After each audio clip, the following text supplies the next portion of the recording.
Türkiye'nin Germaniyaning Esin şəhərindəki baş konsulxanasının muavin müşaviri Doktor Mahmud Firkat Arakoç vazife muddeti to'sh oldida vidolash ziyoratlari doirasida Duisburg şəhərindəki Sharq Turkiston madaniyat va uchur markazini ziyorat qildi.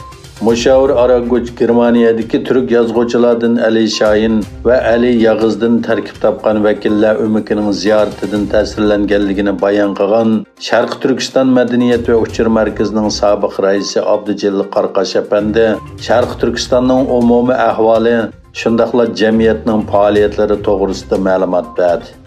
Sharq Turkistondagi yig'ilish lagerlari haqida to'xtalgan Abdujalil Qarqash apandi Mao davridan keyin Xitoyning bostirishlarının 2016-yildan boshlab texmo kuchayganligini, bugungi qadar rasmiy sonliq ma'lumotlarga qaraganda 3 million, g'ayri rasmiy ma'lumotlarga asoslanganda 8 million Uyg'urlarning lagerlarga qamalganligini va ularning nachar muomalalarga uchirganligini aytdi.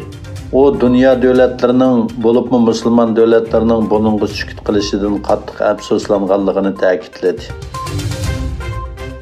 Amerika parlamenti Xitoy ishlari ijroiya komitetining o'rtaq raisi, Avam palata a'zosi Jim McGovern va Avam palatasi tashqi ishlar komitetining o'rtaq raisi Michael McCall 13-iyul birlikda Tibet Xitoy to'qinishini hal qilishni ilgari surish taklif loyihasini sungan.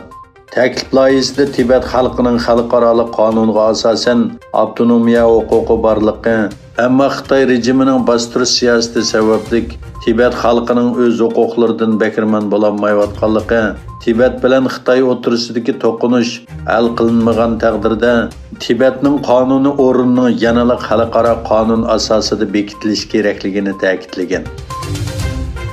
Xitoyning g'arbiy janubidagi Sichuan o'lkasida yoqqan qattiq yomg'ir sababidan kelib chiqqan kalkun ofatida kam deganda 6 odam o'lib, 12 odam g'oyib bo'lgan.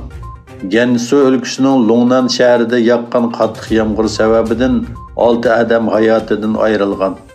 Yana bir tarafdan Hindistonda 47 kundan buyon qattiq yomg'ir sababidan 102 odam hayotidan ayrilgan.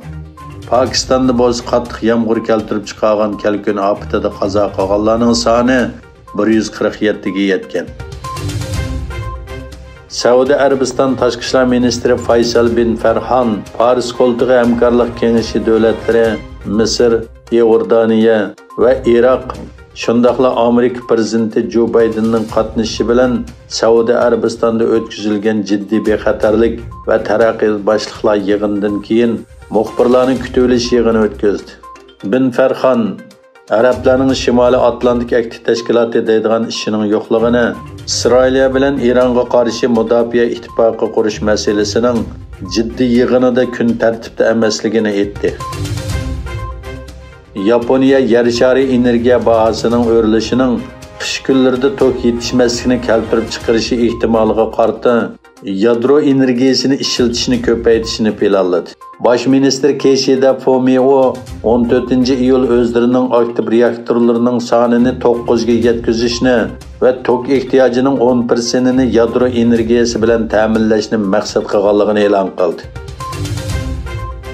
O'zbekiston Energiya Ministrligi va Dunyo bankisining O'zbekistondagi ishxonasining bayonotiga qaraganda, O'zbekiston va Dunyo bankisi ishonchlik energiya bilan ta'minlashga kafolatlik qilish uchun 420 million dollar bir turni yo'lga qo'ygan.